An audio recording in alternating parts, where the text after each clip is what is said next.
A wealthy man abandoned his wife, leaving her in poverty with their 3 children. "Mommy!" Her youngest child, Sophie, cried out as she stumbled into the room, rubbing her eyes. Elena's tired face lit up, her soft brown hair still slightly messy from sleep as she gathered the little girl into her arms. "Good morning, my sunshine. Did you dream about the stars again?" Sophie nodded, sleepy but smiling. "And you were there." Elena kissed her forehead, hugging her close. "Then it must have been a beautiful dream." Downstairs, breakfast was already being prepared by the staff. Her 2 older children, Matteo and Lucas, were seated at the table. Elena greeted them with quiet warmth and sat beside them, helping Sophie with her cereal. The housekeeper smiled at her politely. The cooks whispered in the background. It was routine, but Leonardo hadn't come home the night before. It wasn't the first time. By the time he finally walked in, hours later, just as the children were leaving for school, his face was unreadable. Impeccably dressed in his tailored navy suit, carrying the scent of expensive cologne and something else Elena didn't want to name. She stood in the hallway, nervous but gentle. "You didn't call." Leonardo glanced at her briefly, adjusting the cufflinks on his shirt. "I had a business dinner. It ran late. You could have at least texted me. I was worried." "You worry too much," he interrupted coldly, already walking past her. She followed him. "Leo, this isn't the first time. You've been distant lately. The kids are starting to notice, and He turned sharply. "Don't start with this again, Elena. I'm tired." His voice wasn't loud, but it carried weight. It made her stop talking, made her shrink just slightly like she always did. The silence that followed was filled with everything she couldn't say.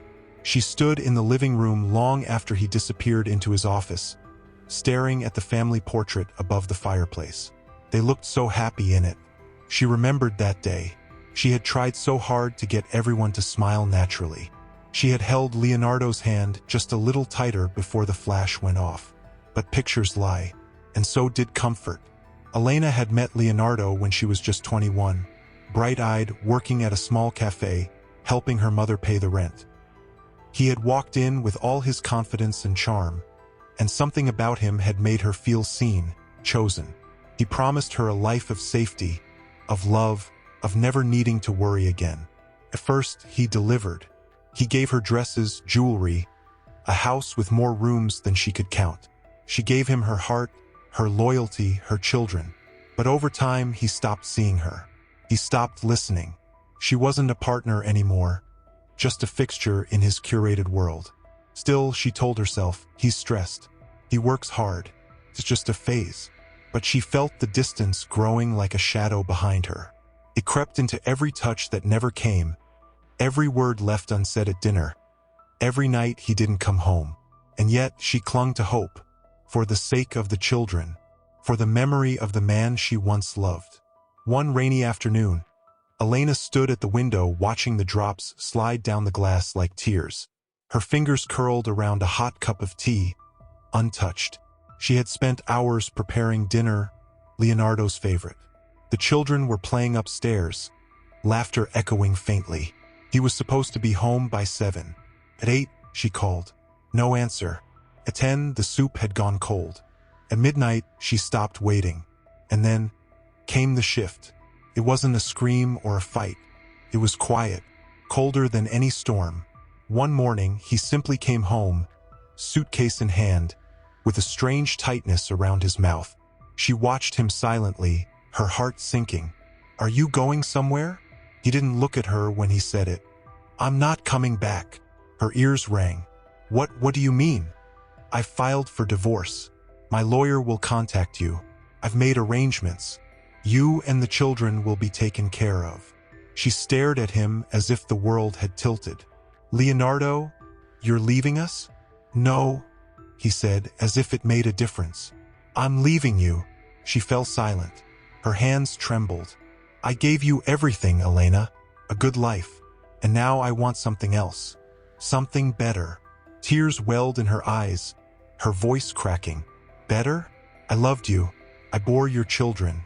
I gave up everything for you. He finally met her gaze, but there was no trace of the man she had once known. That was your choice. And then he was gone. No dramatic exit. No slam of the door. Just silence. What followed was chaos. Legal documents arrived. Her access to the bank accounts was revoked. The mansion no longer belonged to her. Leonardo had transferred it to a holding company under his name.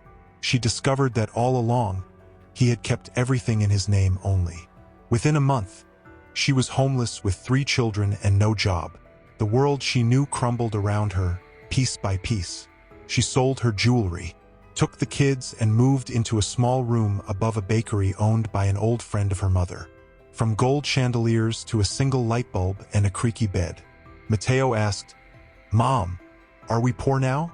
She swallowed her pain and smiled, brushing his hair gently. "We're not poor, mi amor. We're just starting over." At night, she cried silently, careful not to wake the children.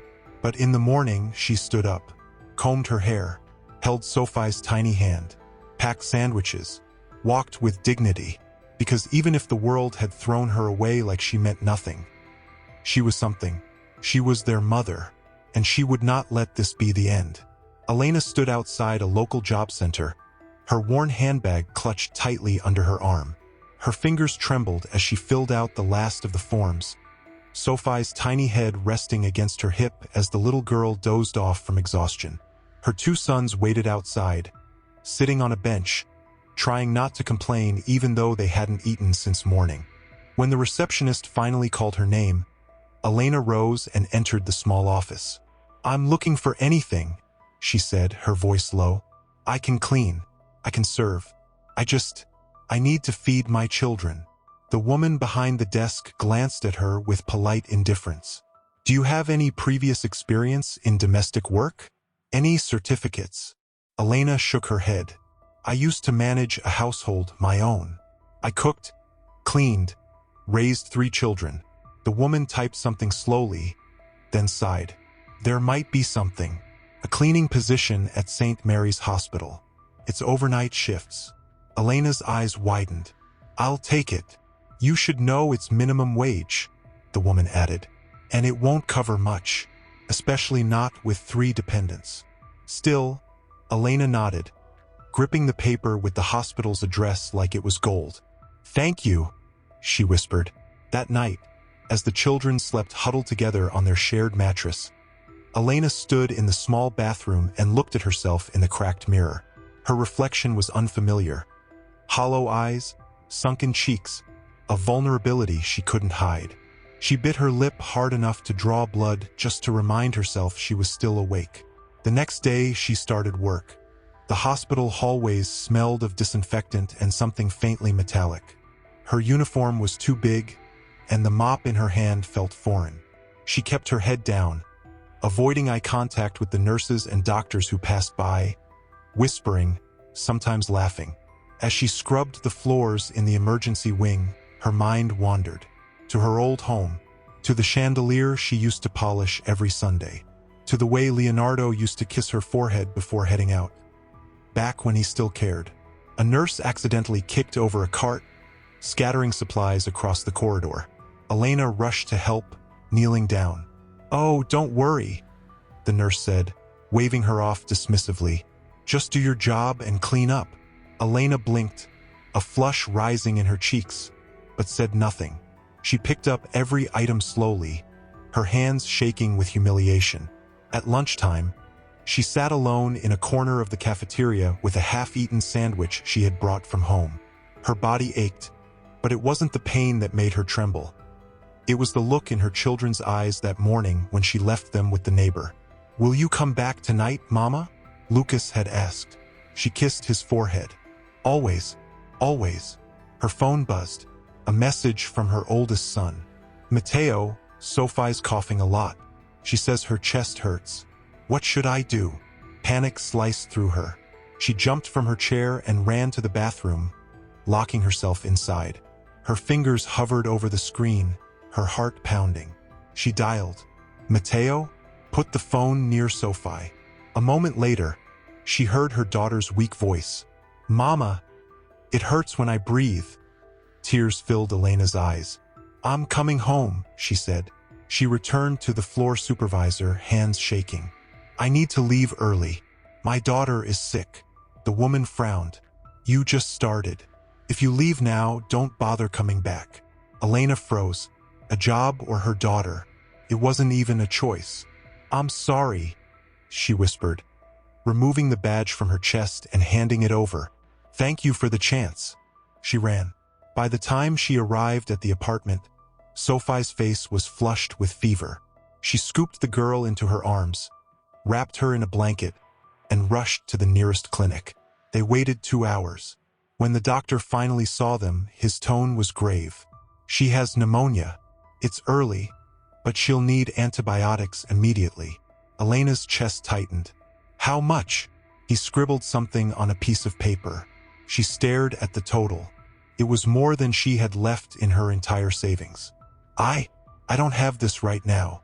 The doctor frowned. "I'm sorry. Without the medication, her condition will worsen." Elena stood frozen in the hallway of the clinic, holding Sophie close, feeling the weight of the world crash down on her. She called Leonardo. No answer. She called again. Voicemail. She texted. "Please, it's not about us. Sophie. She's sick. She needs medicine. Please, just help her." No response. The nurse returned with a soft voice. "If you can't pay today, I'll have to return the prescription to the pharmacy." Elena couldn't breathe. Then, out of nowhere, a familiar voice broke through the noise behind her. "Elena!" She turned. It was Andres. Her heart stopped.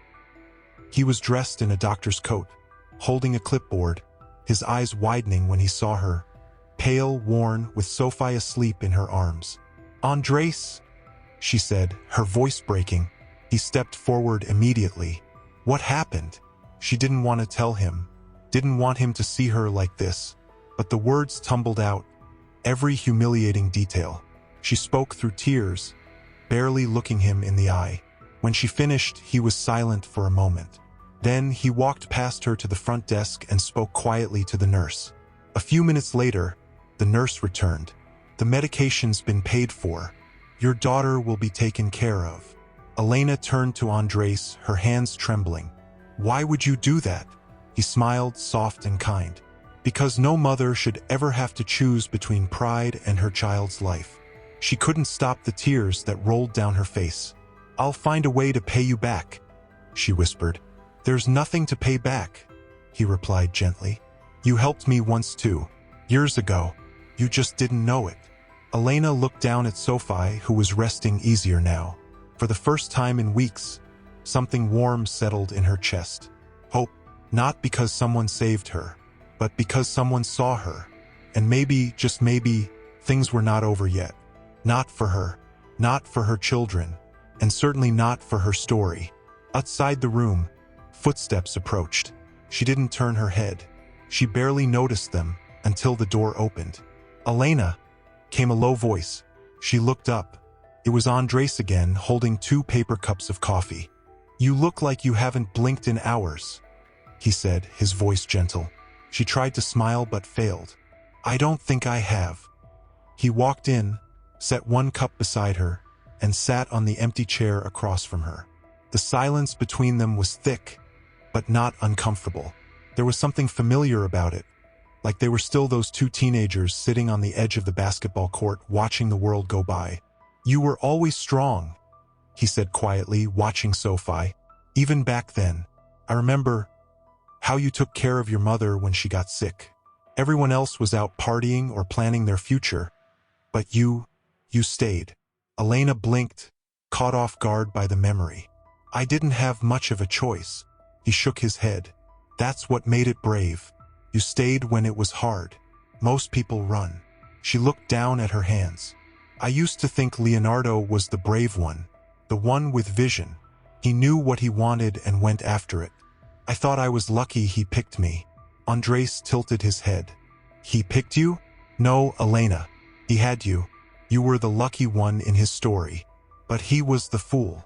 She said nothing, afraid of what might happen if she let herself believe him. After a long pause, she asked, How long have you been working here? 2 years, he said. Moved back after my wife passed. Elena's eyes widened slightly. I didn't know. I'm so sorry. He nodded, a shadow passing over his face. Cancer. It was fast. One day we were arguing about whether the curtains should be blue or green. The next, I was holding her hand in a hospital bed just like this. A silence followed, heavy and reverent. I'm sorry, she said again, softer. He smiled faintly. You don't have to be. Loving her was the best thing I ever did. Losing her was the worst, but it taught me something. What? He looked straight at her. That we waste too much time pretending we're okay. Pretending we're not hurting. But grief demands to be felt. So does love. Her throat tightened. I'm not the same anymore, he continued. I don't chase big dreams. I don't pretend to be invincible. I just want to help people who are still standing in the fire. Elena looked at him then, really looked at him. The boy she had known had grown into a man shaped by sorrow. And yet, there was warmth in him, a gentleness that had survived the worst kind of heartbreak. She reached for the coffee cup, her hand brushing his. Thank you, she said. He smiled. Anytime. Just then, Sophie stirred, letting out a soft whimper. Elena turned instantly, her voice gentle. I'm here, baby. Mama's here. Sophie blinked up at her, eyes still glassy from the fever. Are we going home soon? Elena smoothed her hair. Soon, mi amor. You just need to rest a little more. Sophie looked past her at Andres, her tiny brow furrowing. Who's he? Andres leaned in with a soft chuckle. Just a friend. A friend who brought your mommy coffee because she looked like a zombie. Sophie giggled weakly, then coughed. Elena smiled through tears. That night, after Andres left, Elena stood by the window in the room, watching the city lights. The street below buzzed with cars and people living their lives, completely unaware of the little girl sleeping in the bed behind her, or the mother who had been brought to her knees by everything life had taken. But she felt something shift. It wasn't victory, not yet, but it was grounding. She wasn't floating anymore. She had her feet back on the ground, even if they were bruised. And she had been seen, not as a broken woman, not as someone discarded, but as someone still alive. She didn't know what tomorrow held. She didn't know how she'd pay rent next month or buy groceries or keep the kids in school. But she would face it, because somewhere in the silence, life had whispered back. That meant more to her than she could say. It was late in the afternoon, and she had just picked up Sophie from school. The sun was beginning to dip, painting the sky in soft orange and pinks. Sophie held her hand tightly, swinging it with the kind of joy only children knew how to summon from the dust of hardship. Are we having soup tonight? Sophie asked. Not tonight, Elena smiled. We're having something even better. I got some eggs. We'll make tortillas and maybe I'll let you crack one. Sophie grinned.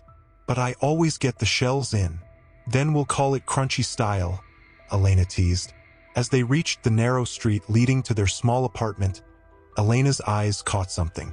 A black car, polished, expensive, parked across the street from their building. Her breath caught for a second, but she shook the thought away. It's nothing, just someone visiting the neighbors. She tightened her grip on Sophie's hand and walked a little faster. The next morning, the car was there again. And the morning after that. Elena tried to ignore it, but the knot in her stomach kept growing. That evening, as she washed dishes in their tiny kitchen, Matteo came in holding a folded paper. His face looked strange. Mom, he said slowly, this was in the mailbox. It doesn't have a stamp or a name. She took it, drying her hands before opening it. The handwriting was unmistakable. I want to see the children. We need to talk. No signature, no address, but she didn't need either. It was Leonardo. Her stomach turned. Her hands went cold. Sophie was sitting on the floor drawing with crayons. Lucas was helping her color inside the lines. She folded the letter and shoved it into the back of the drawer, her chest rising and falling rapidly. Mom! Matteo's voice pulled her back. She met his gaze. Is it him? he asked quietly. Elena hesitated, then nodded. The boy's jaw clenched. What does he want now? I don't know, she whispered. You shouldn't let him near us, Matteo said, his voice shaking. He left us.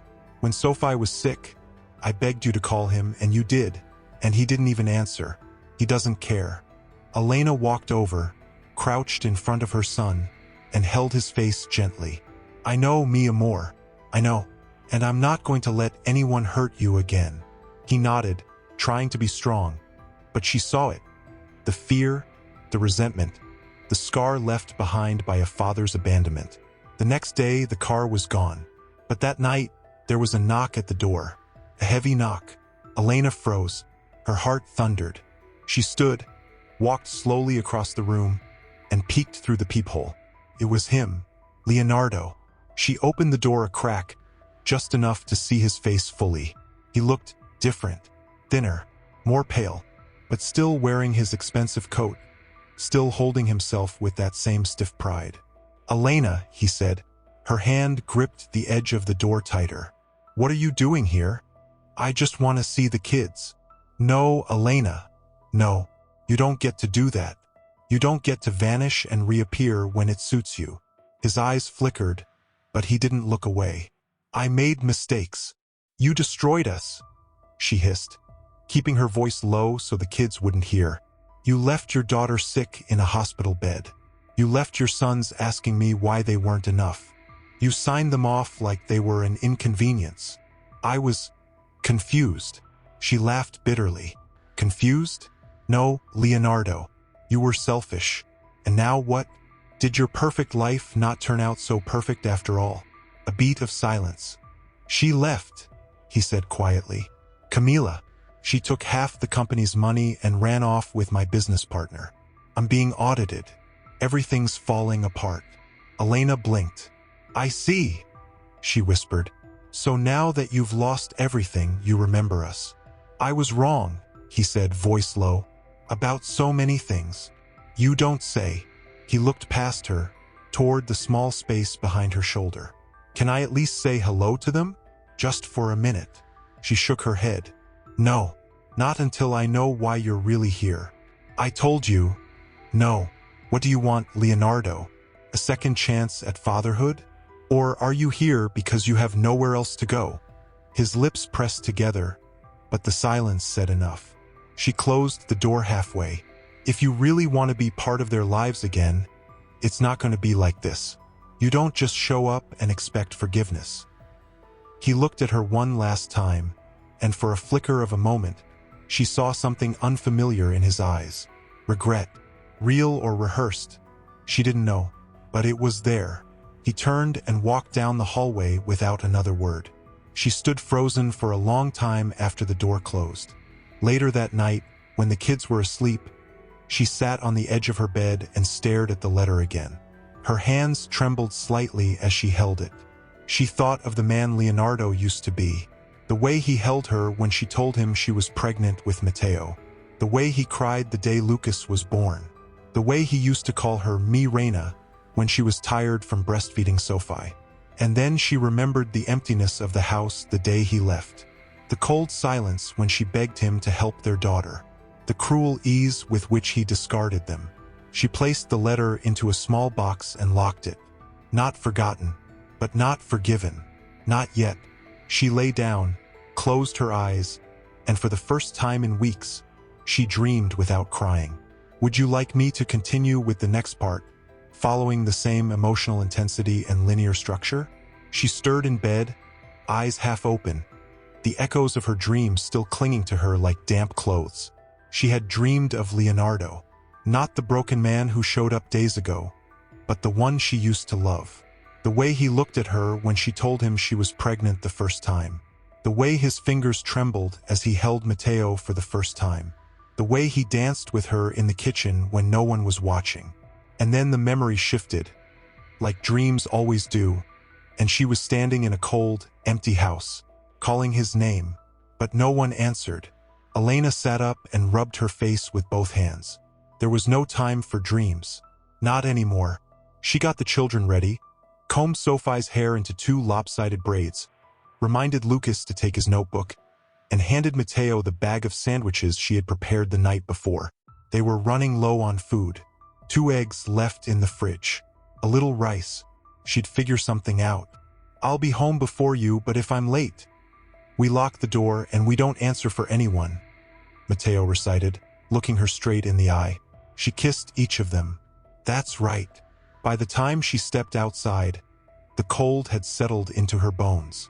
Her shoes were wet from yesterday's rain, her fingers numb, but she walked, down the same cracked sidewalks, past the same shop windows with prices she couldn't afford, toward the bakery where she scrubbed counters and cleaned trays of flour. Hours passed. Her hands were raw from the soap. Her back ached, but she didn't complain. She never did. Around 3 p.m., the owner, Mrs. Ramos, came out from the back holding a small brown bag. Here, she said, leftovers, some empanadas. Not fresh, but still good. Elena blinked. You don't have to. Mrs. Ramos cut her off. I know I don't, but I want to. Elena took the bag, trying not to cry. Thank you, she said. Mrs. Ramos just nodded. Get some rest. You look like a ghost. Elena walked home slower that day, the bag pressed against her chest as if it held treasure. She thought about what it meant to be seen, not pitied, but seen. When she reached the apartment, the building's hallway was dark, the light bulb flickering again. She turned her key. The door creaked open. Silence. Matteo? Lucas? She called. Sophie ran out from the bedroom, barefoot, holding a drawing. Mama, look what I made. Elena smiled, kneeling down. Let me see. It was a drawing of the 4 of them, stick figures, smiling, holding hands. She kissed the top of Sophie's head. It's beautiful. Lucas and Matteo appeared a moment later, the same tired look in their eyes she'd started to recognize. Like the world was asking too much from them, too early. They all sat down on the floor and shared the food. Tomorrow's Saturday, Lucas said between bites. Are we going to the market? I'll see what I can stretch, Elena replied. Maybe we'll find some good vegetables at the end of the day, when prices go down. Matteo nodded slowly, then looked at her seriously. Did you tell him no? Elena paused. Yes, she said. I told him no. He stared at her a second longer, then looked down. I hope he never comes back. I don't know what he'll do, she admitted. But whatever happens, I'm here. I'm not going anywhere. That night, when the children were asleep, Elena sat by the window, clutching a cup of hot water with lemon. No tea, just lemon. Her fingers shook, not from the cold, from fear, because part of her wanted to believe that Leonardo meant what he said, that regret had changed him, that maybe the father of her children could become something better. But the other part, the louder, bruised part, knew that people don't change just because they've lost something. Some people only want you when everything else is gone. Her thoughts were interrupted by a message on her phone. Unknown number. You don't have to forgive me, but please let me help. Let me fix something. Anything. She stared at the screen. She didn't reply. The next morning, as she walked to the bakery again, something felt off. A man across the street watched her. Not Leonardo. Someone she didn't recognize. He wore sunglasses, even though the sky was cloudy, and held a phone to his ear without speaking into it. She glanced back again before entering the bakery. He was gone. She brushed it off. But when her shift ended and she stepped outside, the same man was standing farther down the block, leaning against a car, watching her. She turned quickly, walking in the opposite direction, heart racing. Was he following her? Why?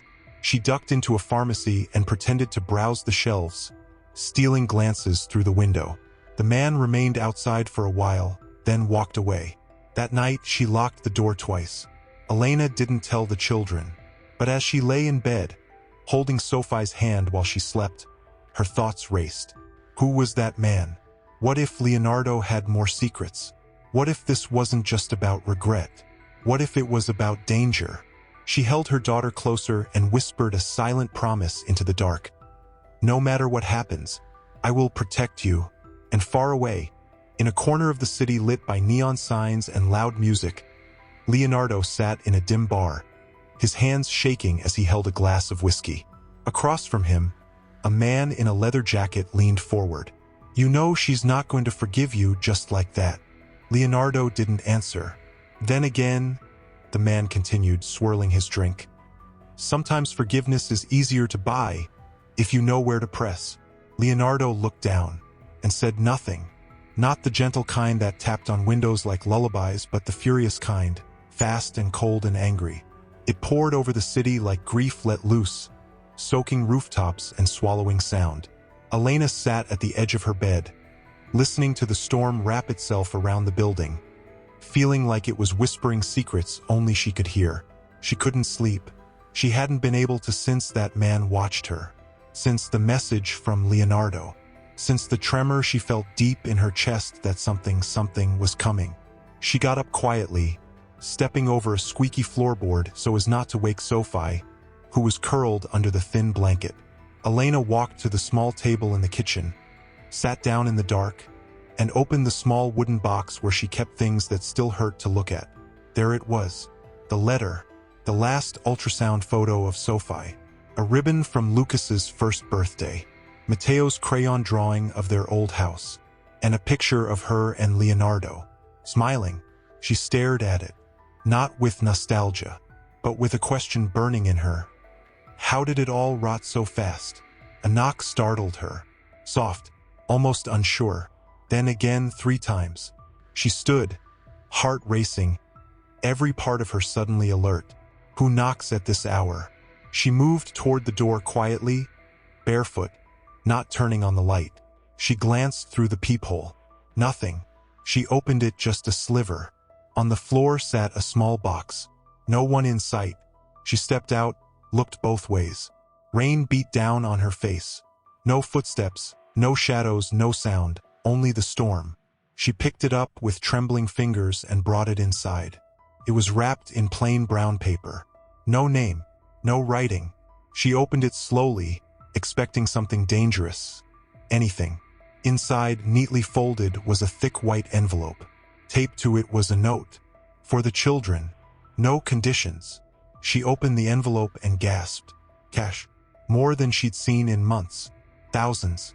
Her legs gave out, and she sank to the floor, the envelope pressed to her chest. Her breath stuck between disbelief and panic. Who sent it? Was it Leonardo?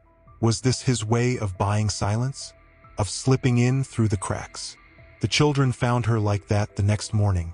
On the floor, tear-streaked, gripping the envelope as if it might vanish. Matteo kneeled beside her.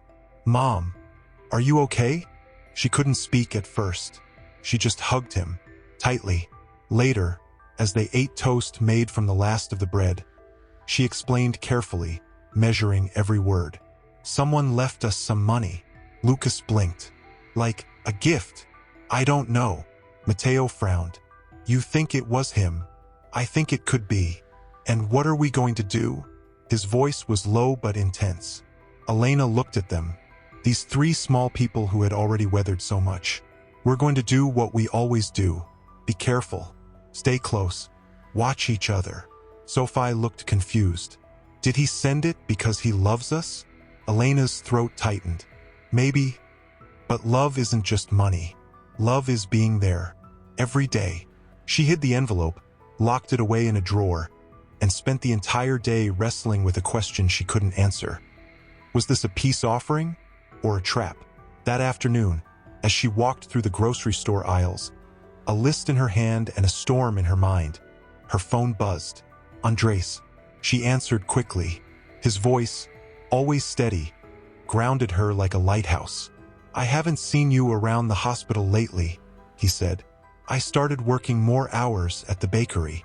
Is that why you sound like you're out of breath?" She smiled softly. "I'm carrying 2 bags of potatoes and 1 of fear." He chuckled gently. "Do you need help?" "No," she lied. "I'm fine." He paused. "You don't have to be." There was a silence. Then she said, almost in a whisper, "He left money at the door. A lot."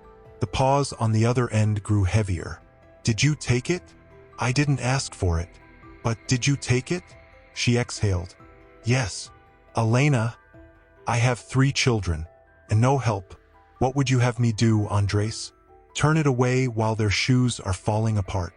I didn't say you were wrong, he said gently, but be careful. Sometimes money comes with strings you can't see. I know. Another pause. I'm coming over tonight. You don't have to. I want to. That night, he arrived with a bag of groceries and a warm smile. They sat across from each other while the kids watched a cartoon, the flickering blue light casting strange shadows over the room.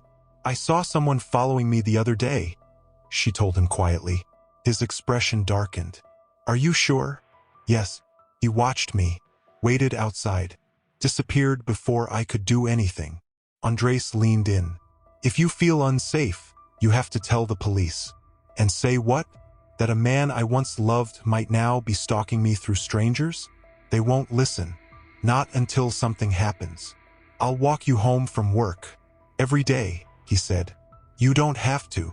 I want to. She looked at him, her chest tightening. Andres, what are you doing? Why are you really here? He held her gaze. Because you deserve to feel safe. Because your children deserve better than fear. And because, care. A lot more than I thought I still could. She didn't answer. Couldn't. But when he reached across the table and gently touched her hand, she didn't pull away. Later that night, when he was gone and the apartment was quiet again, she stared at the envelope in the drawer. She hadn't used a single bill, but the power of it was already seeping in like a poison or a cure. She lay beside Sophie, her daughters breathing soft and steady, and in the dark, a question echoed like a drumbeat inside her. What happens when someone wants to buy back what they broke? And what happens when the one thing you want to protect is already watching too closely? The storm had passed, but inside her, thunder still rolled. Elena found herself glancing over her shoulder more often, locking the door twice, sometimes 3 times, even in broad daylight. She told herself it was paranoia, that nothing had happened, that no one was watching, but the feeling didn't leave. The envelope with the money still sat untouched in the drawer, and yet it weighed on her. Its presence changed the air in the apartment, heavier somehow, like the moment before lightning strikes. The children didn't speak of it, but Mateo's silence grew longer. Lucas started checking the locks himself, and Sophie, sweet Sophie, began waking in the night, crawling into Elena's bed without a word. Elena didn't ask questions. She just opened the blanket and let her in. One afternoon, after her shift at the bakery, she walked the children home from school. Andres had insisted on meeting her halfway, and though she resisted at first, his quiet insistence won her over. That day, they all walked together, Andres holding Sophie's tiny backpack like it was made of glass, Mateo walking with his hands shoved deep into his coat pockets, Lucas in between, humming a tune quietly, a defense against everything unspoken. When they reached the building, Andres lingered. Do you have time for coffee? He asked.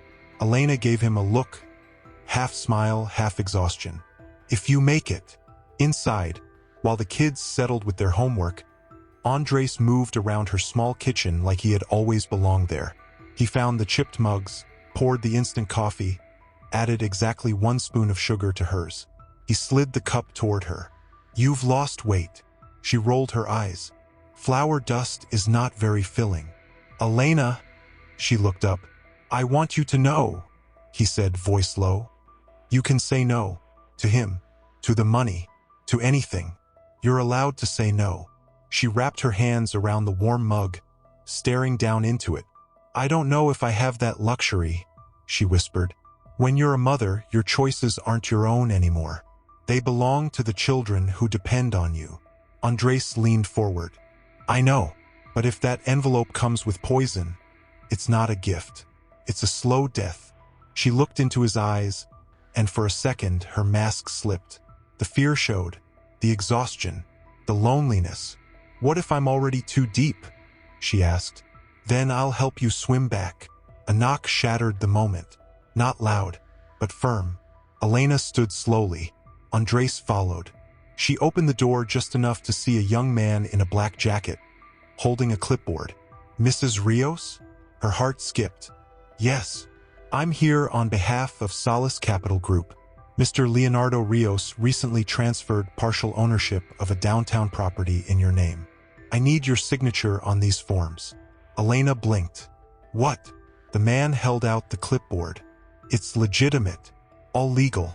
The property has tenants. You'd be receiving rental income. He's asked to have it placed in a trust for your children. She took the paper with trembling hands. Her name was there. Everything was real. The man handed her a card. Call this number when you're ready. No rush. Good afternoon. He turned and left. Elena closed the door slowly, the weight of the folder in her hand growing heavier by the second. Andres exhaled beside her. He's not just sending money. He's trying to rebuild control. She turned to him. He's giving something back. No, Andres said, voice firm. He's buying silence, or guilt, or forgiveness he hasn't earned. Elena pressed the folder to her chest. But what if it helps? What if the kids can have a better future? They deserve that future, Andres said gently, but not at the cost of your peace. Later that night, after the kids were asleep, Elena sat alone at the kitchen table, the documents spread before her. Her fingers hovered above the pen. It was so easy, just a signature, but she couldn't move. Memories flooded her. The laughter echoing through their old house. Yes, but also the cold goodbye. The moment she called him from the hospital and he didn't even reply. She pushed the folder away and buried her face in her hands. Outside the window, the streetlights flickered. A shadow moved across the sidewalk. She stood quickly and peered through the glass. A man, not the one from before, older, standing at the corner under a broken lamp. Staring at her window, she turned off the light. Her breath shook in her chest. Was this Leonardo's doing? Was she being watched? Was it a threat or a warning? She didn't sleep. At dawn, she called the number on the card. A voice answered. This is Solace Capital. She paused, then said clearly, Tell Leonardo I don't want property. I don't want trust funds. If he wants to help his children, he can start by showing up like a man instead of hiding behind paperwork. The voice on the other end stuttered. Ma'am. She hung up. Outside, the sky was gray. A storm was coming. But this time, she didn't feel like running. Not anymore. She had weathered worse. And if Leonardo wanted to find his way back into their lives, he was going to have to walk through the fire. She moved like a ghost through the narrow kitchen, wiping counters, rinsing trays, folding boxes with mechanical precision. Her body was present. Her mind was 1,000 miles away, racing through questions without answers, conversations that hadn't happened yet, and names that still hurt to say out loud. Mrs. Ramos came in from the front, her voice carrying a gentle firmness. You've cleaned that same counter 3 times, Elena. Elena blinked, looked down at the cloth in her hand, then forced a smile. Sorry. Mrs. Ramos tilted her head. Something's going on. I'm fine, Elena replied, the lie brittle and familiar now. Mrs. Ramos didn't push. She only nodded. Take a break. Go sit. I'll watch the front. Elena stepped outside into the alley behind the bakery. The cold hit her like truth. Sharp, unforgiving. She leaned against the brick wall, closed her eyes, and finally allowed herself to feel the weight of everything pressing down on her chest. Leonardo's shadow loomed larger every day. The envelope, the property, the man watching her window. This wasn't help. It was intrusion, a test of her boundaries. Her phone buzzed. Unknown number. She hesitated, then answered. Elena. His voice.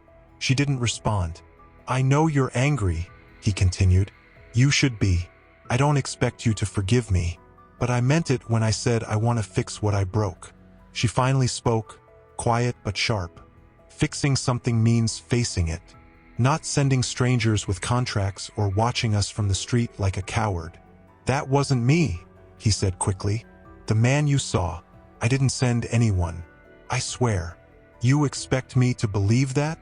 Elena, he stopped himself, sighed. I don't want to fight.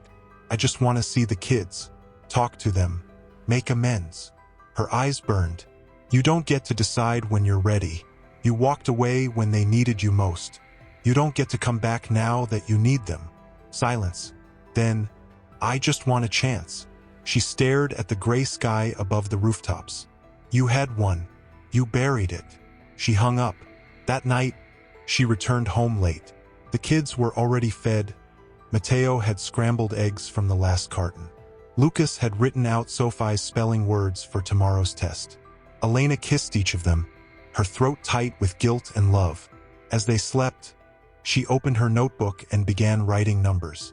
Rent, groceries, electricity, bus passes, school supplies. She circled the total and leaned back, eyes closed. The money from the envelope could cover them all, could buy breathing room, just for a little while. But at what cost? The next day, she walked into a legal aid office. A free clinic she'd seen advertised on a flyer posted to a cracked telephone pole. The room smelled of old carpet and overworked printers. A young woman with tired eyes and a kind voice called her name. Mrs. Rios? Elena stood. They sat in a cramped cubicle with a flickering monitor between them. I need to understand my rights, Elena said. My ex-husband is trying to send money and property through anonymous means. He left us. Now he's showing up again. I need to know how to protect myself and my children. The lawyer listened quietly, nodding, typing occasionally. You have full custody? Elena nodded. He didn't contest it during the divorce. He just left. Then legally, you're not obligated to accept anything. Not money, not gifts, not visitation. But he's trying to worm his way back in. Through gestures, through guilt. The woman leaned forward. Let me be clear, Elena. If he wants a relationship with the children, it must go through the court. It must be on your terms. And if he's harassing or intimidating you in any way, we can file a restraining order. Elena's breath caught. You'd help with that? Yes, for free. A flicker of power stirred in her, a strength she hadn't felt in months. When she returned home that night, Andres was waiting at the bottom of her building. He stood there in the fading daylight, hands in his coat pockets, his eyes searching hers the moment she stepped off the bus. I'm not staying, he said quickly. I just wanted to make sure you got home safe. She looked at him, something inside her unraveling. I went to a lawyer today, she said. His eyebrows lifted. And I have rights, she whispered. And for the first time in a long time, I remembered that. He smiled. I never forgot. They stood in silence. Then, impulsively, she stepped forward and hugged him. Not for comfort, but for grounding. Andres wrapped his arms around her carefully, like holding something sacred. You're not alone anymore, he murmured. And as the streetlight flickered above them, Elena let herself believe it. Inside the apartment, she found a new envelope slid under the door. No money this time, just a note. You won't keep them from me forever. The air turned to ice. She clutched the paper, her chest thundering. This wasn't regret. It was escalation. She looked toward the bedroom where her children slept. And she knew. She wasn't just fighting for peace anymore. She was fighting to protect everything she had left. You won't keep them from me forever. The words carved themselves into her skin. Not a message, a threat. Carefully written, but pulsing with entitlement. With control. The kind she had worked so hard to escape. Her first instinct was to tear it, burn it, forget it. But something inside her stopped her hand. No, not this time. She folded the note carefully and placed it into a file she had begun assembling after her visit to the legal clinic. Every whisper, every trace of manipulation, she would document it. This time, she wouldn't be blindsided. Not again. The next morning, Elena walked Sophie to school herself, hand in hand, eyes alert, scanning every face, every car, every shadow. Sophie's grip was tighter than usual. Why are we walking today? She asked. I just wanted to spend a little more time with you, Elena answered, trying to smile. Are you scared? Sophie asked quietly. Elena stopped, kneeled down. looked her daughter in the eyes. "Not when I'm with you," she said, "and not when I know how brave you are." Sophie smiled, uncertain, but hugged her hard before joining her class. Elena turned and saw a figure standing at the end of the block, not moving, watching. She walked the opposite direction, her pulse quickening. By the time she got to the bakery, Andres was already waiting. He stood beside the entrance, arms crossed, his expression tight. "You saw someone again, didn't you?" he asked. Elena didn't even need to speak. He could see it in her face. "Did he send another letter?" She nodded. "He's trying to scare me into letting him in." "Then it's time we stop reacting and start protecting," Andres said. "Let's make a plan." That evening, after the children were asleep, they sat in Elena's kitchen, a notepad between them. Andres began. "We report every incident. We go back to the lawyer. We ask for a restraining order. You keep a record of every strange appearance, every letter, every call." "I already started a file," she said softly. He looked at her with admiration. "Of course you did." "I'm tired, Andres." Her voice broke a little. "I wake up scared. I sleep with my keys under the pillow. I watch my children laugh and wonder how long before he infects their joy with his presence." He reached across the table and gently placed his hand over hers. "You won't go through this alone." They stayed like that, silent but connected. The next day, Elena returned to the legal aid office, documents in hand. The lawyer reviewed the note, her brow furrowing. "This qualifies as coercion. We can file a temporary restraining order today." "What if he challenges it?" "Then we take it to court. With what you've collected, he won't win." Judges don't take threats against custodial parents lightly. Elena nodded, heart pounding. "Let's do it." 3 days later, she stood outside the courthouse holding the official document in her hand. A restraining order, a boundary in ink and law.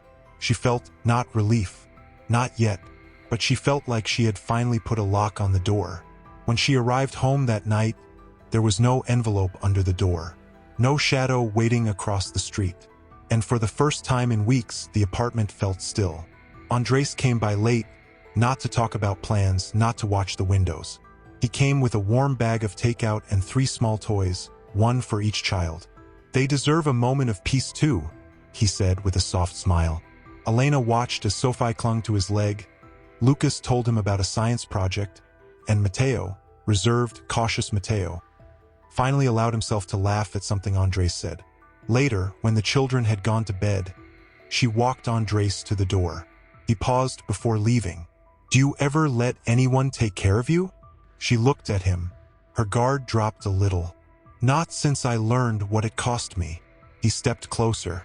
"Then let me earn it. Not all at once. Not with flowers or promises. Just slowly, quietly." She didn't answer, but she didn't close the door either. That night, as rain tapped gently at the window, she sat at the kitchen table, the restraining order beside her, a mug of tea in hand, and a whisper in her mind. "You're not the woman who begged anymore. You're the woman who survived." But even as she told herself that, something gnawed at her. Something she hadn't yet named. Leonardo was many things. Cold, calculated, but never reckless. And this push, this pressure, it felt reckless. Which meant he was afraid. But of what? Or who? She didn't sleep that night. Not because of fear, because of something else. Suspicion. And as dawn broke, painting soft light across her children's sleeping faces, she realized this wasn't just about custody. There was something deeper he was trying to bury. Something coming. And whatever it was, she had the restraining order. She had distance. She had Andres. But something didn't sit right. Something inside her whispered that this wasn't the end of Leonardo's intrusion. It was the beginning of something deeper. Something hidden. The knock at the door startled her. Soft, careful. She opened it a crack and found Mateo standing there with his school bag, brow furrowed. "You're supposed to be walking home with Lucas," she said gently. Mateo glanced behind him before stepping inside. "I came home early. I didn't want to talk in front of him." Elena's heart began to pound. What happened? He dropped his backpack and pulled out a crumpled paper. This was in my locker.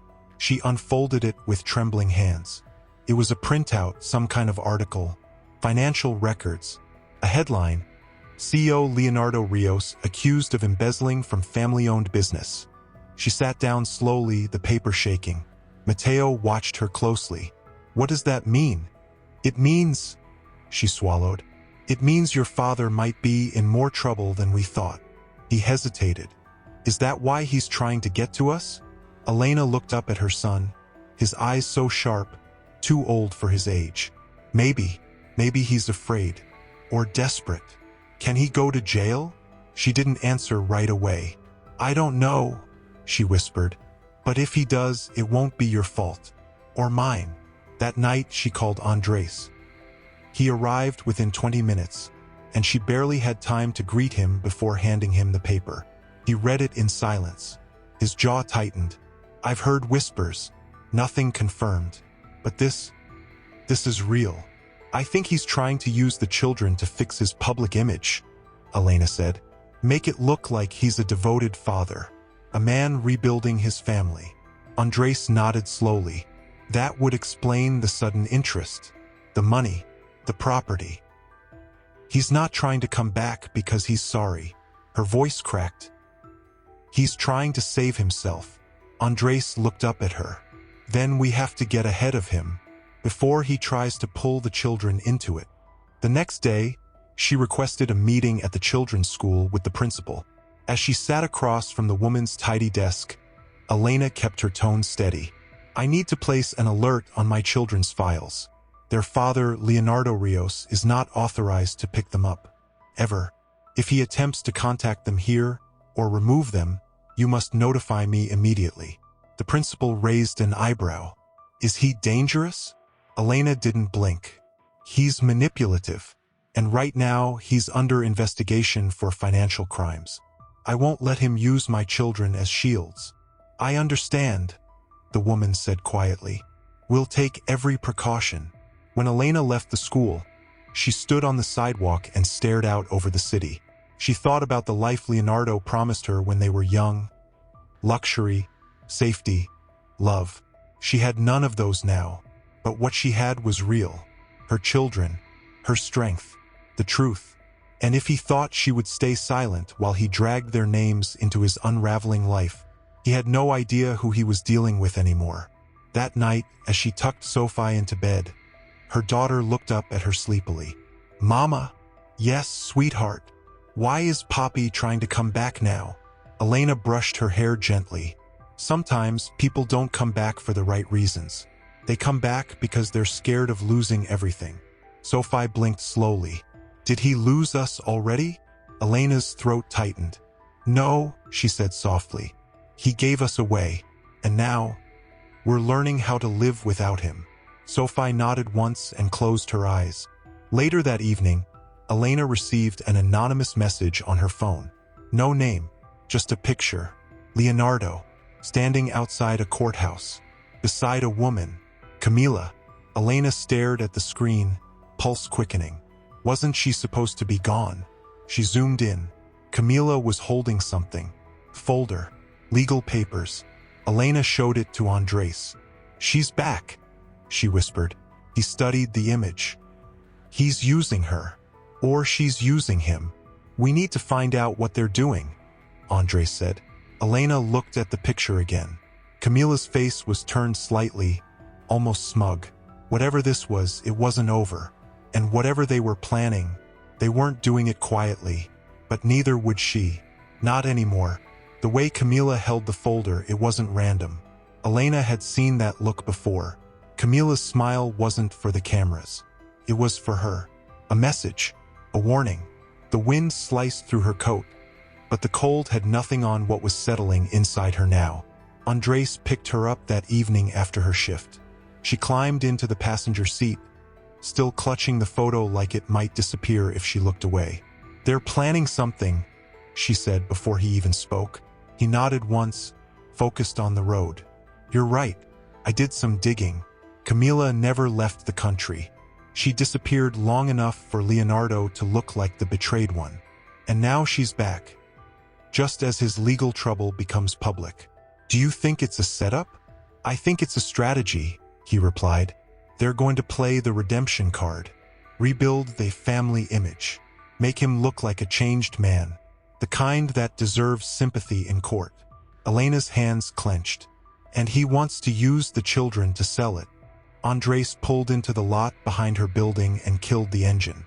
That's why you need to be ready. If they try to file for visitation rights or joint custody, they won't win, she interrupted, but her voice trembled. They can't. Andres turned to her, his eyes soft but serious. Not if we fight the right way, with evidence, with witnesses, with your story, your truth.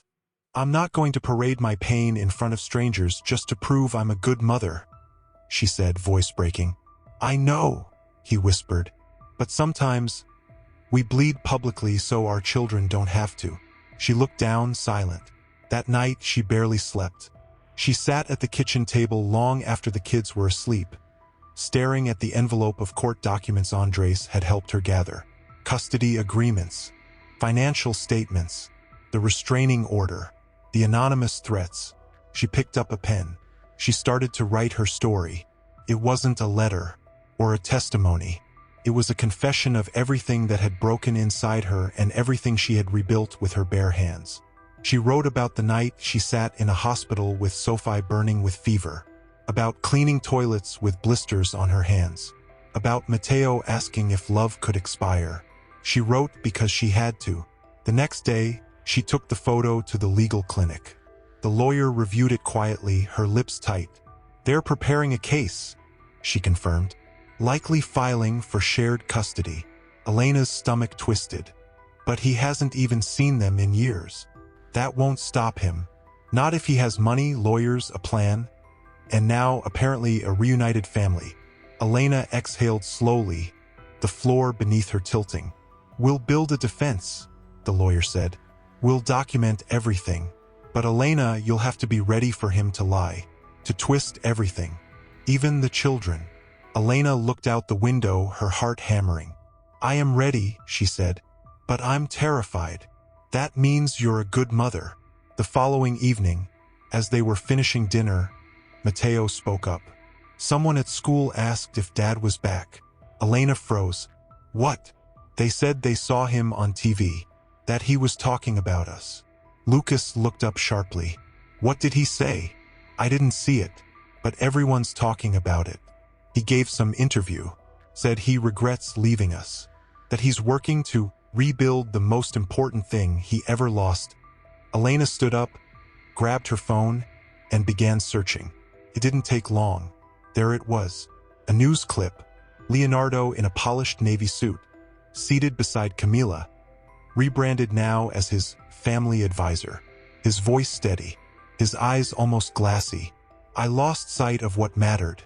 I was a man buried in pressure, but I never stopped thinking about my children, about their mother, about the life we had.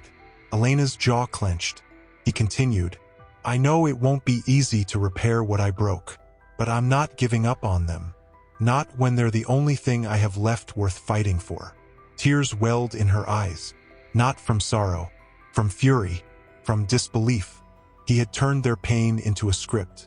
Her children's names were spoken like props, her love rewritten as his redemption arc, her silence used as evidence of his sincerity.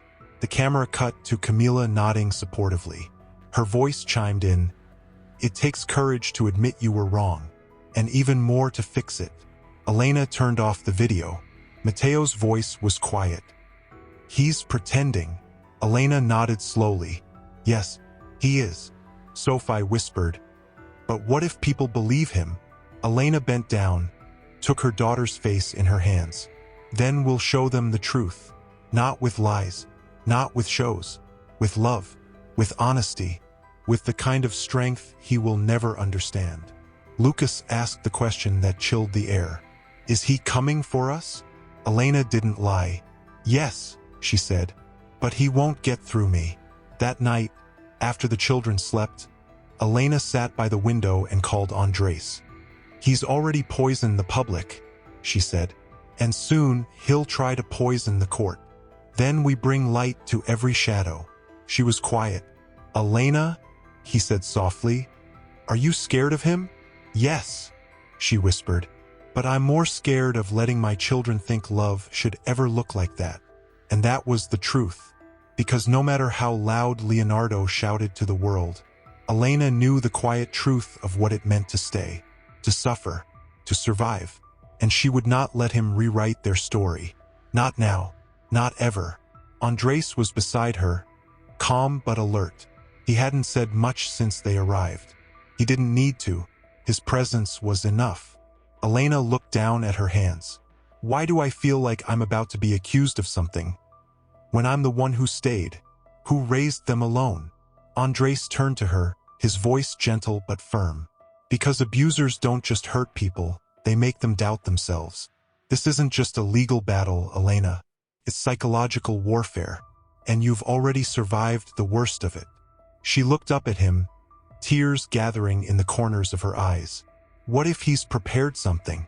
What if he turns them against me? What if they ask the kids questions they're not ready to answer?" He placed a steady hand on hers. "Then you tell the truth. You remind them who you are. You stand in that courtroom with every scar you've earned. You don't let him use shame against you." The door opened. "Elena Rios?" the clerk called. She stood, took a deep breath, and walked in. The courtroom was small, not like in movies. There were no grand galleries or echoing speeches. Just a judge, a clerk, and the opposing sides. And him, Leonardo. He sat across the aisle, dressed in an elegant gray suit, his hair carefully styled. He looked tired but still composed, still playing the part. Camila wasn't beside him today. This wasn't her stage. It was his. He turned slightly when Elena entered. Their eyes met, and for the first time she didn't flinch. She sat at her table, her lawyer whispering brief instructions beside her. But all she could hear was the sound of her heart pounding. The judge entered. Everyone stood, then sat. The hearing began. Leonardo's attorney spoke first. Smooth, polished. He painted Leonardo as a remorseful man, a father desperate to reconnect with his children, a victim of personal struggles, now reformed. He referenced the recent positive press. He even cited Leonardo's efforts to provide financial support without legal pressure. Elena's jaw clenched. Efforts, threats, guilt, manipulation. When it was their turn, her lawyer stood and presented the restraining order. The hospital bills, the letters, the anonymous surveillance. And then she spoke, not from notes, not from strategy, from her heart. "When he left, he didn't just abandon me. He left 3 children behind. Our daughter was sick. I begged him to help. He never answered. I buried my pride, my dignity for months just to get by. I scrubbed floors so they could eat. I've cried in silence so they could sleep in peace. He didn't just miss birthdays. He missed fevers, tears, first words, school projects, nights full of fear." Her voice cracked. She steadied it. "Now that he's in trouble, he comes back. Not for them, but for himself. And that's not fatherhood. That's performance." The courtroom was quiet. Leonardo shifted, as if something had finally pierced the skin of his rehearsed image. Then the judge turned to him. "Mr. Rios, do you deny abandoning your family for nearly 3 years?" Leonardo stood slowly. His voice was measured. "I don't deny my mistakes. I was lost. I thought they were better off without me." Elena let out a soft breath of disbelief. The same story. The judge raised an eyebrow. "And now, I want to be a father again." The judge paused. Wanting and being are not the same thing. A silence followed. Then the judge spoke again, more directly now. "I'm granting Ms. Rios continued sole custody. Given the circumstances, visitation, if ever considered, must be supervised and approved through family counseling. Until then, this court recognizes Mr. Rios's attempts as insufficient to restore trust or stability." Elena exhaled. The tears came, quiet and unstoppable. Leonardo's shoulders sank. Just slightly. Outside, she stood in the hallway, breathing like she hadn't in months. Fresh air from a window nearby touched her skin, and it felt earned. Andres stepped beside her, watching her closely. "You did it." She shook her head. "We did it." He hesitated, then took her hand gently. "They'll be proud of you one day, not just because you protected them, but because you taught them what dignity looks like." Her phone buzzed. A message. Unknown number again. "I never meant to hurt you this badly, but I see now I don't deserve to fix what I broke. Goodbye." No name, no apology, just the sound of a man finally walking away. And for the first time, she didn't feel fear. She felt peace. Not because it was over, but because she had ended it. She stood in the doorway of the children's bedroom. Sophie had fallen asleep clutching a stuffed rabbit Andres had given her weeks ago. Lucas had a book open on his chest, glasses slipping down his nose. And Mateo, ever alert, was still awake, staring at the ceiling, arms behind his head. She stepped in quietly and sat beside him. "You did good today," she whispered. He turned his head slowly toward her. "I didn't do anything. You stayed calm. You didn't ask me to fix what you didn't understand. You trusted me. That's everything." He nodded once, and after a moment, asked softly, "Is he really gone now?" She swallowed, brushing a strand of hair from his forehead. "I think so. I still feel like he's watching us somehow, like he could pop up again when we least expect it." "I won't let him hurt you," she said, her voice low but steady. "Even if he tries again, the difference is, now we're ready." He didn't reply, but when she reached out, he held her hand tightly. "I love you, Mommy. I love you more." After they'd all fallen asleep, Elena stepped onto the tiny balcony with a mug of tea, the city blinking softly in the distance. The chaos of the past weeks had left behind pieces that didn't fit quite right, and she didn't expect everything to feel normal again. But there was space now, to breathe, to imagine. A low knock came at the door. She turned, startled. "Andres." She opened the door and raised an eyebrow. "You know it's nearly midnight?" He smiled, holding up a paper bag. "Emergency churros, and possibly a terrible movie." She couldn't help but laugh. "You're serious?" "I've never been more serious in my life." They sat together on the floor, the television glowing faintly as some old comedy played in the background. Elena leaned against the couch, Andres beside her, their shoulders nearly touching. Halfway through the movie, he spoke. "I keep thinking about the courtroom, the way you stood there." She turned to him. "You weren't angry. You weren't dramatic. You were just honest, strong." It wrecked me. She didn't know what to say. A long pause stretched between them. "You saved those kids," he said. "Not just from him, but from growing up thinking love has to come with pain." Elena's throat tightened. "I didn't always feel strong." "You don't have to feel it to be it." Silence again. But this time, it pulsed with something warm. She looked at him, really looked at him. "Andres." He met her gaze. "Yes. What are we doing?" His brow furrowed slightly, but there was no panic. "What do you want us to be doing?" She exhaled, unsure how to put the ache into words. "I want to live a life that isn't just about surviving," she whispered. "I want to wake up without dread. I want to fall asleep beside someone who doesn't make me question my worth." He reached for her hand. "I'm not perfect, Elena. I'm still grieving, too. I have my own ghosts. But I know this. If you let me walk beside you, I won't let you carry everything alone." Her eyes shimmered. "No more pretending," she said. "No more running," he agreed. And then, without ceremony or hesitation, they kissed. Not a kiss of fireworks or fantasy, but a quiet, grounding kiss. The kind that says, "I see you." The kind that says, "You're safe now." Later, when the television had turned to static and the bag of churros lay empty on the floor, Elena curled beside him on the couch. Her head rested on his chest, his heartbeat steady beneath her ear. "I don't know what comes next," she murmured. He kissed the top of her head. "We'll figure it out. Together." And for the first time in years, Elena believed it. Not because someone promised her a better life, but because she had built the strength to choose it herself. The next morning came slowly, wrapped in quiet light and soft warmth. Elena opened her eyes to the sound of Sophie humming in the other room and the faint clatter of dishes in the kitchen. For a moment, just a moment, she forgot the past, forgot the years that had aged her heart, forgot the cold mornings walking alone, the courtrooms, the fear. Then she turned her head and saw Andres sleeping beside her on the couch, arm draped over his chest rising steadily with sleep. And it didn't feel wrong, felt like breath. She sat up carefully, kissed his temple, and tiptoed toward the hallway where Sophie stood drawing rainbows on the wall calendar. "Why are you up so early?" Elena whispered. "I had a dream that the sun came into our room and kissed my forehead," Sophie said without looking up. "So I followed it."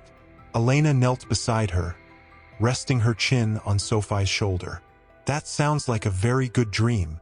"It was," Sophie smiled, "because in the dream you weren't sad anymore." Elena's eyes stung, but she didn't let it show. "I'm not really, not today." Later that afternoon, Elena met with her lawyer again to review the final copy of her testimony for the upcoming review hearing. The custody was secure, for now, but Leonardo's team had filed an appeal, claiming rehabilitative progress and a co-parenting initiative. It was all show. They both knew it, but the law needed proof. Every word mattered. "You'll need to be clear, Elena," her lawyer said, adjusting her glasses. "Not just about what he did, but about what it did to you, how it shaped your parenting, how it continues to impact the children." Elena looked down at the folder, her throat tightening. "I'm not sure I know how to say those things out loud." The lawyer gave her a long look. "Then write them, and when you're ready, read them to the court." That night, Andres found her at the kitchen table again. Pen in hand, page after page scattered around her like pieces of herself. He said nothing, just poured her tea and sat quietly across from her. Elena began to read aloud, softly, slowly, her voice quivering. "I used to believe love was pain, that if someone broke you, it was because they were hurting too. And so I forgave, again and again, until one day, I looked in the mirror and didn't recognize the woman staring back." She swallowed hard. "I had forgotten how to speak without asking permission, how to walk into a room without wondering if I was in the way. I forgot that love, real love, doesn't ask you to bleed to prove you're worthy." She glanced up, her eyes meeting Andres's. He whispered, "Keep going." She did. "I cleaned toilets while my bones ached and my heart broke. I kissed fevers goodnight and cried quietly so my children wouldn't hear. I didn't survive for applause. I survived because they needed me, because even when I felt like I had nothing, I still had them." A long silence settled between them. Then Andres spoke. "You're not just surviving anymore, Elena. You're building something. Don't forget that." Just before midnight, her phone buzzed again. A different number. A voicemail. She hesitated, then pressed play. Leonardo's voice came through, softer this time, strained. "I know you don't want to hear my voice. I wouldn't either. But I'm not calling to fight. I'm calling to tell you something. Camila's gone. She left again. But not before telling me that she kept copies of everything. Records, transfers, illegal ones. And she's threatening to use them. Against me and maybe against you." Elena froze. "I know you think I deserve this. Maybe I do. But if she comes after you, protect the kids." "She's not finished yet." Click. She sat there, her body suddenly cold, her mind reeling. Andres stood. "What is it?" She handed him the phone, voice barely a whisper.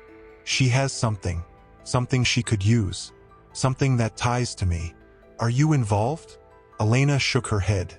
"Not knowingly, but I signed papers back then. Documents I didn't understand. Leonardo said it was routine. I trusted him." Andres exhaled sharply, pacing. "If she has proof that links you to anything illegal, I could lose the kids," Elena whispered. Andres stopped. "No," he said. "We won't let that happen. But you need to find out what she has, before she uses it." Elena nodded slowly, a fire kindling in her chest. "I'll go to her," she said. Andres stared at her. "You sure? She thinks I'm weak, that I'll run. But I'm not the woman she left behind." He reached for her hand. "You're not." She stood there, staring into the night beyond the window, heart pounding with something new. Not fear, not grief, resolve. Because Camila might have a plan. But so did she. The address was tucked behind a row of silent buildings in a part of the city that always seemed caught between forgetting and decay. Elena stood outside the cafe with her arms crossed tightly over her chest, scanning every person through the frosted window. Then she saw her. Camila sat in the back booth, alone, wearing a white coat and dark sunglasses despite the dim light. She looked untouched by the chaos she'd helped create, polished, composed, and dangerous in her stillness. Elena stepped inside. The bell above the door chimed, too sweet for what this moment meant. Camila didn't look up until Elena stood right in front of her. "You're late," she said.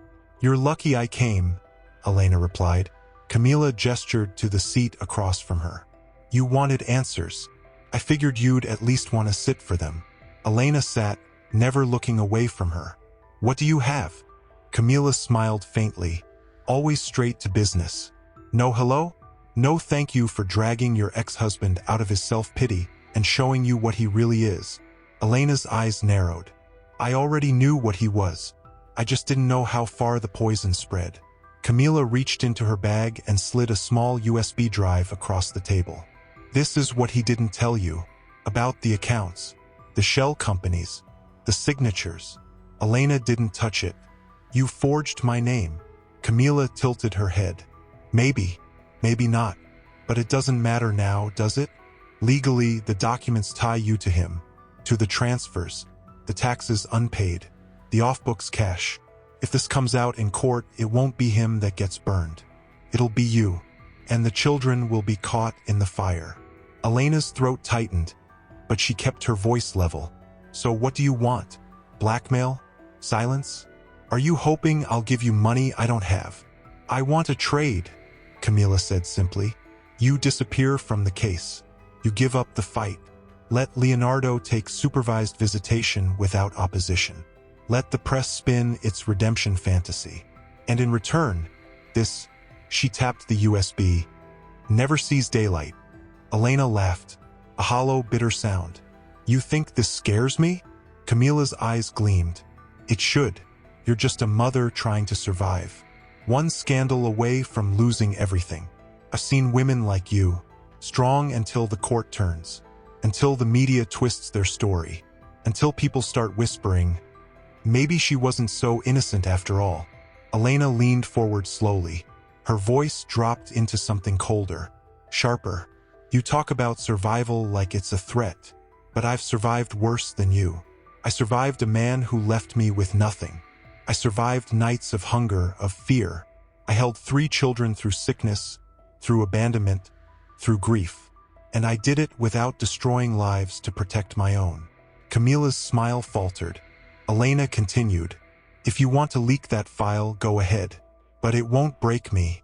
I'll go to the press first. I'll tell them everything. Who signed what, who ran the accounts, who really pulled the strings. You think I'll go down quietly?" Camila's hand curled into a fist on the table. "You'd really risk dragging yourself through hell? Just to keep him from your children?" "I'd walk through fire," Elena said, "if it meant they never had to." A long silence fell between them. Then Camila stood, picked up the USB, slipped it back into her coat pocket. "Suit yourself," she said, voice low. "But just know, if I go down, I'm not going alone."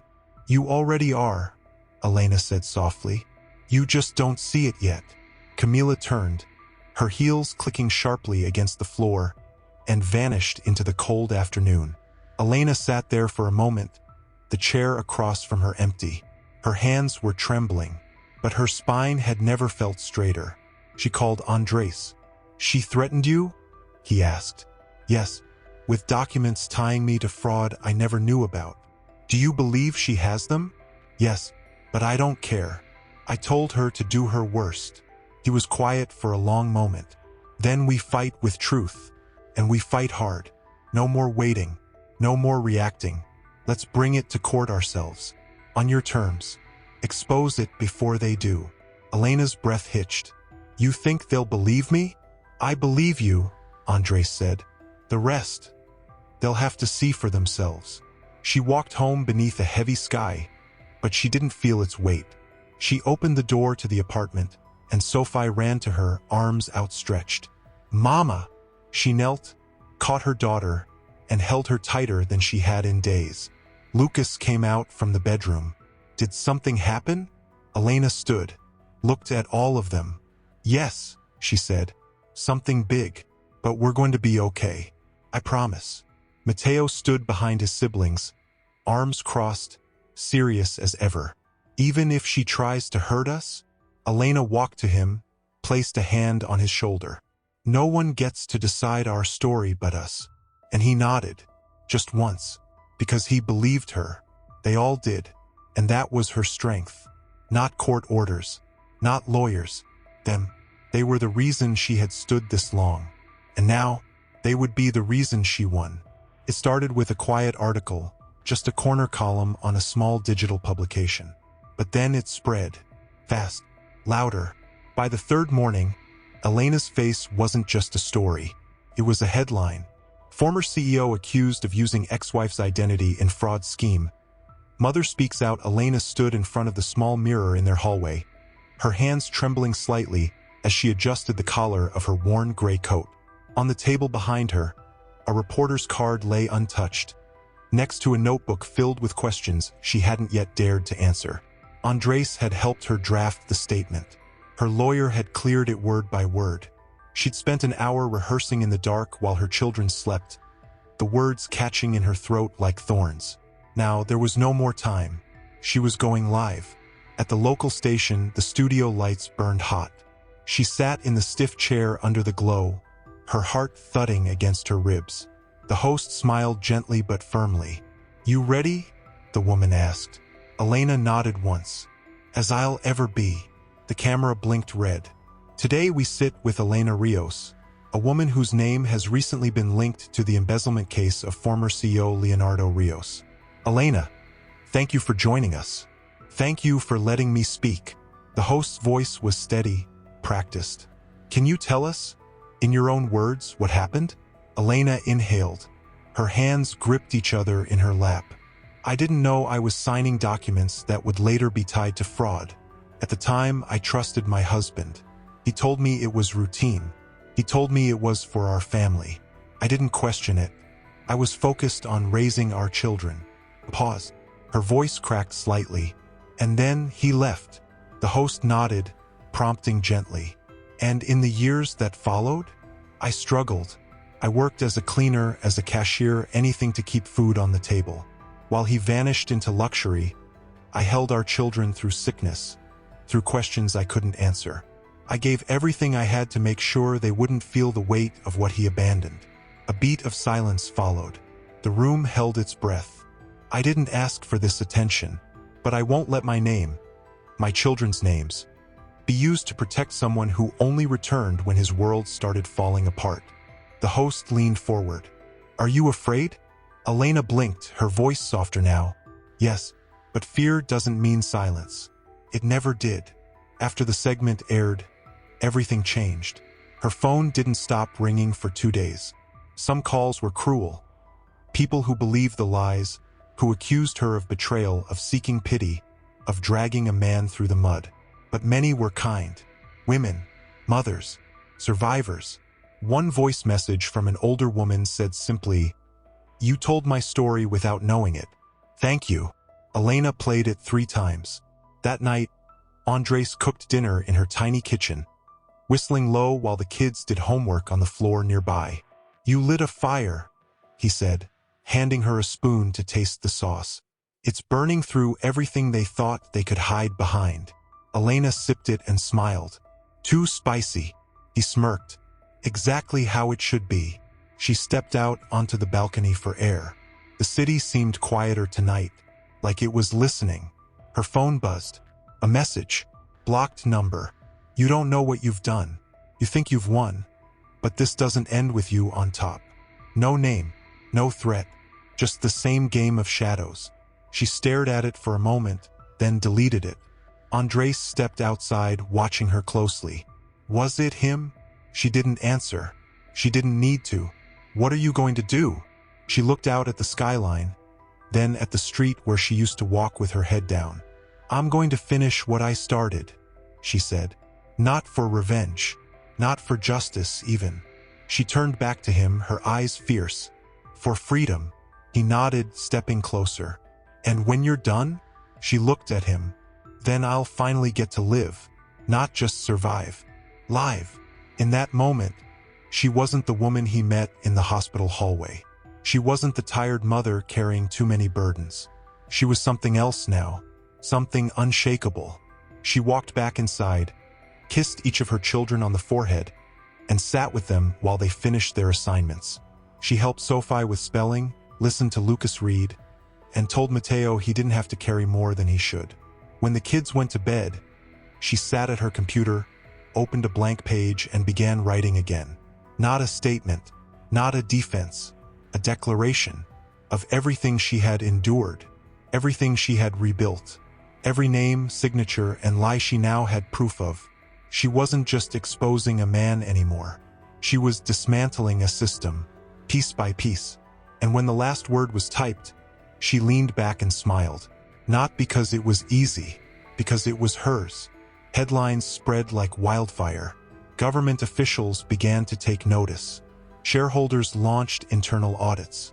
Anonymous sources came forward with names, dates, numbers. Leonardo's carefully built empire, the one he had kept guarded behind polished smiles and charity appearances, was crumbling. And still, Elena went to work. She cleaned tables at the bakery like nothing had changed, nodding to Mrs. Ramos, who had started placing fresh empanadas into a paper bag for her to take home each night. No words exchanged, just quiet solidarity.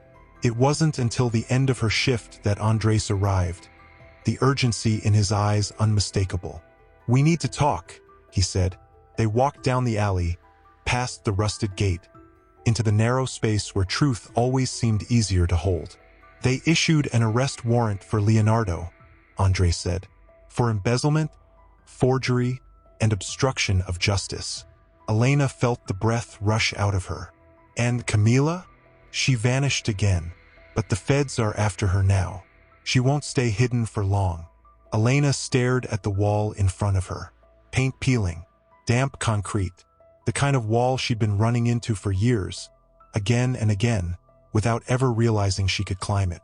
"And the kids?" she asked. "They're safe. That's all that matters." But she shook her head slowly. "It's not over. Not yet." Andres looked at her, unsure. "What are you thinking?" "I need to face him. Before the courts do. Before he's dragged away in cuffs and the children are left with questions I never answered." Andres hesitated. "You don't owe him anything." "No," she said, "but I owe them closure." He was quiet, then finally nodded. "If you're going, I'm going with you." They found Leonardo at the condo he'd rented months earlier. He had been avoiding the press, hiding in plain sight, waiting for the chaos to pass like a storm he believed would never touch him. When he opened the door and saw Elena standing there, his face crumpled. Not in guilt, but in exhaustion. "Elena," he said, "I figured you'd come." She stepped inside without waiting for an invitation. Andres stayed near the door, watching closely. Leonardo looked thinner, his clothes wrinkled. The charm had worn off. He wasn't performing anymore. "I'm not here to yell," Elena said, her voice calm. "I just want you to say it." He blinked. "Say what?" "That you used me, that you forged my name, that you left your family not because you were broken, but because you were selfish." Leonardo's hands trembled. "I didn't mean to. I thought—" "No," she said sharply. "Don't give me the story. Don't give me pity. I want the truth. For once." He sat down slowly on the edge of the couch, burying his face in his hands. "I did it," he whispered. "All of it. I signed your name because it was easier. I left because I didn't want to see what I'd become. And I came back because I thought I could fix it all by pretending I hadn't shattered everything. She nodded slowly, arms crossed over her chest, holding herself together. Why the children? She asked. Why try to take them from me? He looked up, eyes red-rimmed. Because they were the only part of me that still felt real. The only part of my life that wasn't covered in lies. And I thought, if I could just have them back, maybe I could still be the man I used to be. Elena's voice cracked. You don't get to use them to forgive yourself. That's not how love works. That's not how fatherhood works. He stood, but didn't move closer. You're right.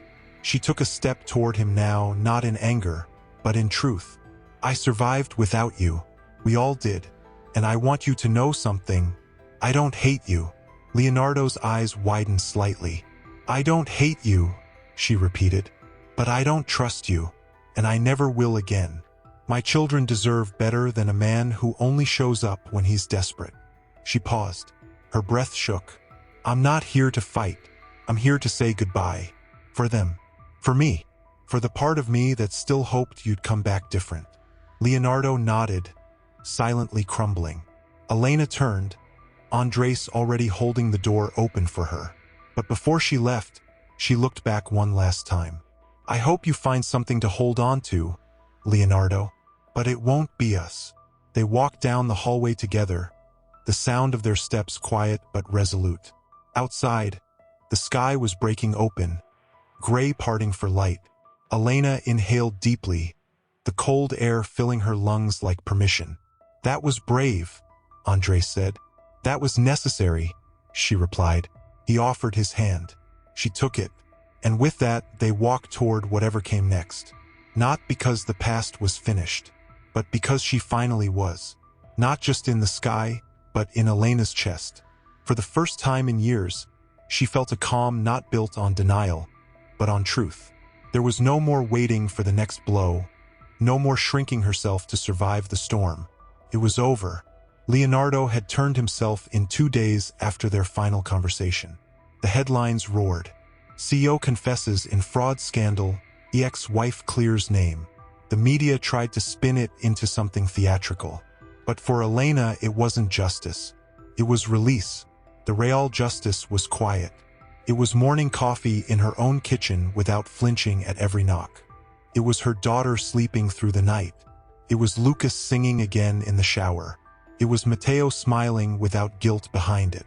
She didn't celebrate. She exhaled. That night, after the children had gone to bed, Andres found her on the balcony again, barefoot in the cold, staring out into the quiet city. He leaned on the railing beside her. You haven't said much since it happened. She nodded. What's left to say? Andres shrugged. Sometimes peace feels like silence, but sometimes it feels like something's missing. She looked at him, her expression soft.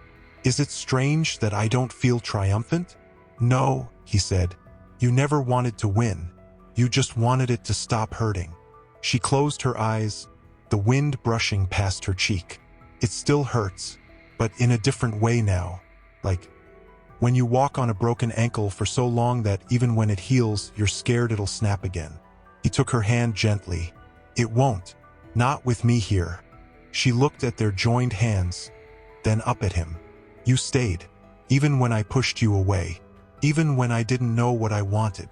I didn't stay because I was waiting, he said quietly. I stayed because I saw the woman you were beneath all the pain, and because I knew one day you'd see her too. Her eyes filled, but she didn't look away. I think I see her now, she whispered, and I think she wants to live again, really live. He stepped closer, brushing a strand of hair behind her ear. Then let her. She leaned into him, slowly, fully, not hiding, not bracing, just being. Weeks passed. Elena began working at the hospital again, this time not as a cleaner, but as a receptionist in the pediatric unit. Andres had helped her study, even sat through mock interviews at midnight while the kids pretended to be her patients. On her first day, Sophie drew a picture of her behind a big desk with a name tag that read, My mom is a hero. Elena framed it. At the bakery, Mrs. Ramos hugged her goodbye with tears in her eyes, and slipped a small envelope into her hand. "I saved a little each week," she said, her voice trembling. "You helped more than you know. Use this to breathe." Inside was enough to buy new uniforms for the kids. And a little extra. Elena cried in the alleyway after she left. One Saturday morning, as they all sat around the kitchen table eating pancakes, Matteo asked something no one expected. "Can we change our last name?" Elena froze. "What?" He looked down at his plate, nervous. "It's just, people still talk, and I don't want his name following us forever." Lucas nodded. "We could use yours. Rios never meant anything to us anyway." Sophie whispered, "I want to be like you, Mama." Elena blinked hard, her throat closing. "You don't have to carry my name to be mine," she said gently. "But if that's what you want, we'll do it. Together." Later that week, she stood in front of the family court once again. But this time, she wasn't defending herself. She was signing a new chapter. 3 lines. 3 names. Matteo Vargas. Lucas Vargas. Sofia Vargas. The clerk smiled as she handed back the papers. "Beautiful name." Elena smiled. "Thank you. It means strength." Outside the courthouse, the children ran ahead, laughing. Andres stood beside her, hand resting lightly at the small of her back. "You okay?" he asked. "I think I am," she replied. They walked together, no rush, no fear. The past was still there, behind them, but it no longer held the wheel. One evening, while cleaning out the last drawer of old papers, Elena found the ultrasound photo of Sophie, the one she had saved through every move, every storm. She sat down on the floor, held it in her hands, and whispered, "We made it, baby. We really made it." Sophie patted in, curled up beside her, and looked at the photo. "Was that me?" "Yes. I was so small." "You were," Elena said, smiling softly. "But you were always strong." Sophie looked up. "Like you." Elena pulled her close. Stronger. And in that moment, wrapped in the arms of the child who once held her whole world in a fragile heartbeat, Elena felt something she had long thought unreachable. Not borrowed, not temporary. No one could take it from them. The keys felt heavier in Elena's palm than they should have. She turned them over once more before unlocking the door and stepping inside with her children behind her. Matteo entered first, eyes scanning every inch. Lucas followed, grinning as he opened a window wide to let the sun pour in. Sophie ran from room to room, giggling, her voice echoing against empty walls that already felt warmer than anything they'd known before. Andres stood in the doorway, watching them with quiet joy. "It's not big," Elena said softly, almost defensively. "It's beautiful," he replied, "because you made it happen." She set the keys on the countertop and walked slowly through the apartment. Light spilled across the wooden floor, touching every surface like a blessing. There was a balcony just wide enough for 2 chairs. A small kitchen that smelled like fresh paint and hope. Sophie peeked out from one of the rooms. "Which one's yours, Mama?" Elena smiled. "Whichever one has the biggest window." Lucas popped his head in. "They all have windows." She looked around, eyes shining. "Then maybe this whole place is mine." Matteo wandered over to her, serious as ever. "You really bought this?" "It's not bought," she corrected gently. "It's rented, but it's in my name. No one else's. No ghost signatures. No lies." He nodded. "That's better."